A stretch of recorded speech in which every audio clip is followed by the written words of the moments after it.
and from top to bottom, and the chemistry that we have, including with the coaching staff, is I mean, we're having a lot of fun. Do you expect big things from this team? Yeah. This is a year for sure. For sure. This is the year for sure. These two are just looking at each other. You like that. You've been propping the Rockets all year. I love it. I love the confidence. Steph Curry had something to say about that today. He said some people are more confident than they should be. That's basically what he said today. Oh, Steph said that? I'm good. I'm good. We'll talk about it, I'm sure. We will. Welcome to The Jump. I'm Rachel Nichols. We will talk plenty about the Rockets later in the show. They do play the Clippers tonight. We got a packed house for you today. Insider Brian Windhorst, two-time NBA champ Mike Miller, and the Hall of Famer Tracy McGrady.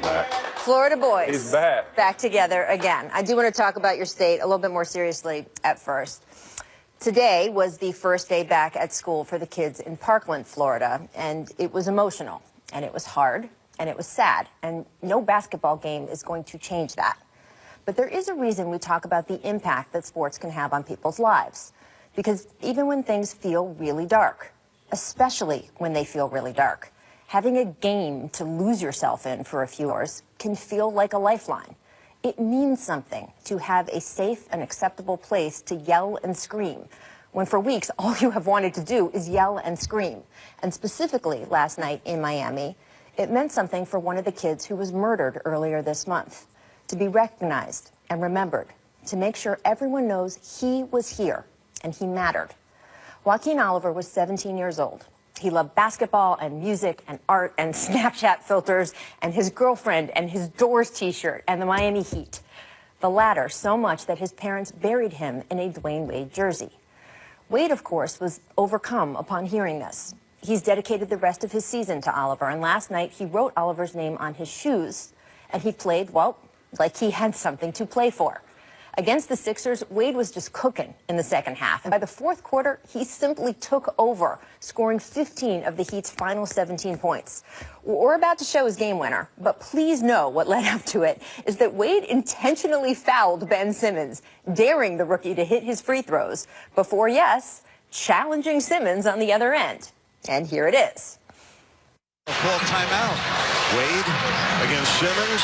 7 seconds left. Forces one up and scores! A tough shot. It was a great shot. 102, 101, 5.9 to play. Euphoria in the Heat's house. Dwayne Wade running around saying, "This is my house." It was a big, huge emotional moment for a community that has had so many of those in the past few weeks.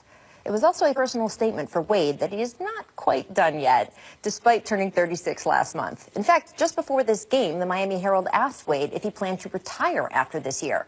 He said, in fact, he would think about it for the first time ever. But that is for the summer, he stressed, because right now he still has work to do with the Heat. And indeed, last night's win moved Miami 3.5 games ahead of Detroit to keep hold of that number 8 playoff seed. It remains to be seen if the Heat can stay there and whether they could actually put up a fight against one of the conference's top teams. Honestly, there are a lot of questions, even beyond that, about what the franchise's long-term plan is. But for one night, what happened on that arena floor was enough. Enough for Wade, enough for the team, enough for a place and people who just needed something good and got it. So, Tracy, I do want to talk about this Heat team because we've seen so much movement at the bottom half of the bracket, right? And so many questions. You saw so much excitement there last night. What do you think about them? Can they make the playoffs? How will they do there? Well, not only can they make the playoffs, I think they will make the playoffs. They have a favorable schedule down the stretch. If you look at how D-Wade was moving last night, he's playing inspired basketball. I haven't seen him move this way all season long. I mean, if he continues to move like this, and play this type of basketball, there's no doubt in my mind this won't be the last time you have a game like this.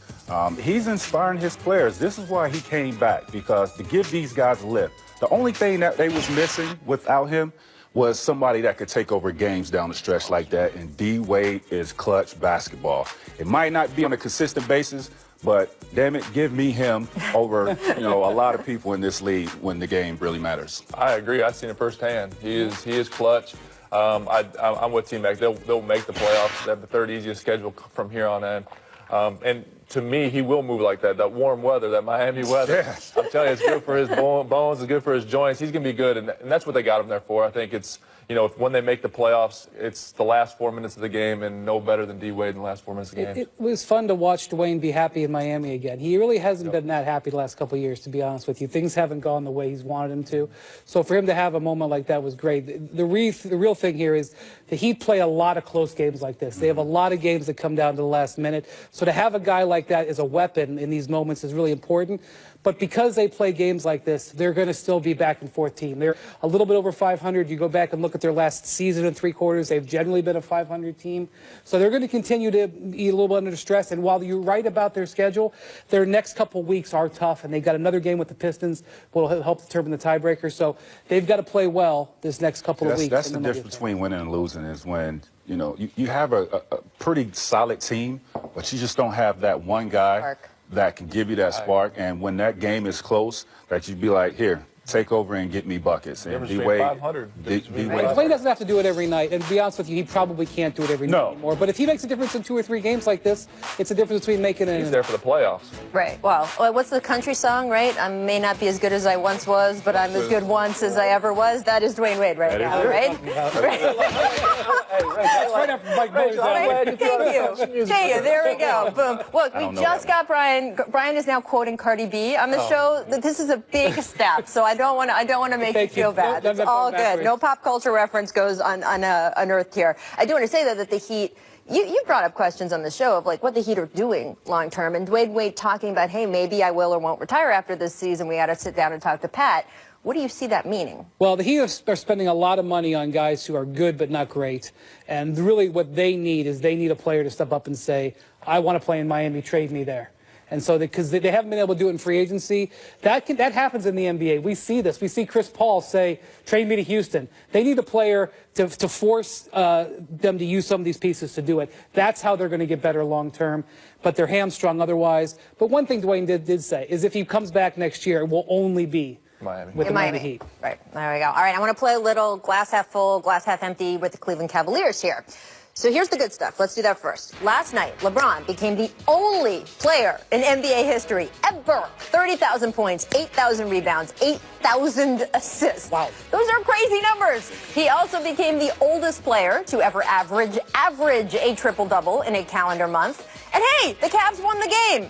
In the end, it's a W or an L. It's a W. All right, ready for the not so good? They barely beat a Nets team that was 1-8 this month entering the game. In fact, Cleveland was trailing in the final 90 seconds of this game. 7 Brooklyn players finished in double figures. So, Mike, after seeing that, is your glass half full or half empty on the Cleveland Cavaliers? I'm half full. I mean, I'm going to say 38 and 8. 30,000, 8,000, and 8,000. That's going to continue. I'm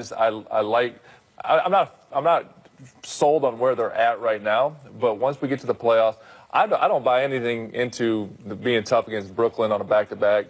Anytime you play, Brooklyn was on the back-to-back. The Cavs were not on the back-to-back. I still don't buy into that. I played on them teams for a long time, Brian. Those teams like Brooklyn, they're excited for the game. It's the first time they've been in a full arena I've seen it so many times. Yes. I don't buy into that. They won the game. The game's over. Okay. We move on to the next thing. I'm half full. Cleveland looked at that as Brooklyn coming in. Brooklyn looked at it as their NBA Finals. It's just the way it's been for 7 years with the whole time LeBron's played. That's a good point. They won the game, right? Mm-hmm. They won the game. I did. I'm happy. Regardless if it's really. Yeah, because this is what I'm watching when I see the Cavs. I see LeBron playing the Westbrook role of last year, right down to the triple-doubles every night, because the 2 stars that Westbrook had, he had Ibaka and Durant that left. He was forced to basically carry role players.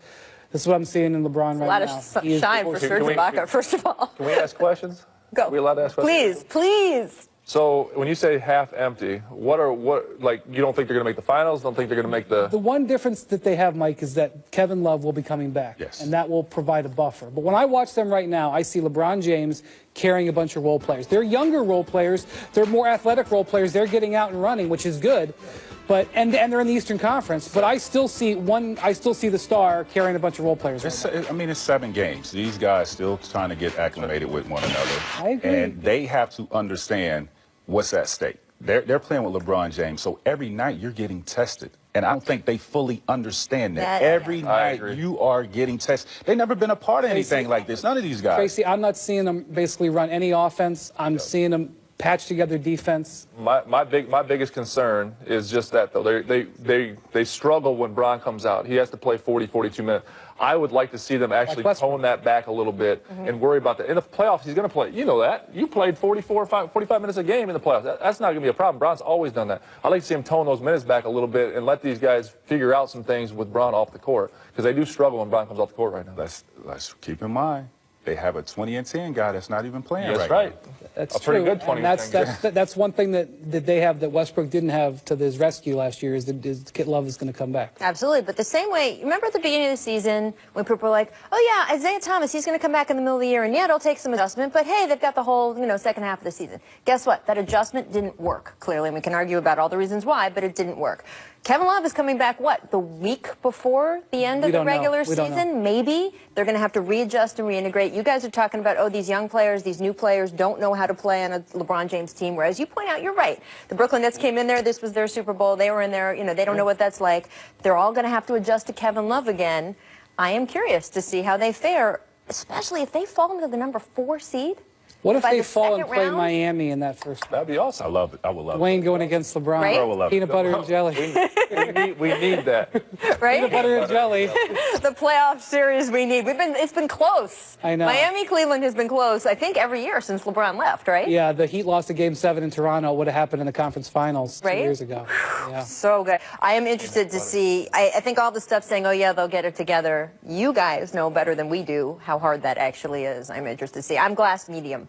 I'm like glass right at the medium line. You came up with the concept. I know. That's what's so exciting about getting to just go right there. Coming up, the details of Adam Silver's memo about taking have emerged. Thank you, USA Today. You will want to hear that when we get back. But first, a distant replay. This date, 2001. Is that Kelvin Cater? Yep. Rodgers already underneath, going to give it up instead.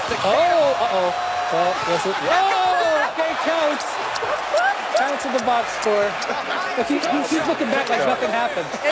He's like, yeah, what? So what? So what? Whatever. Well, that'll be on the...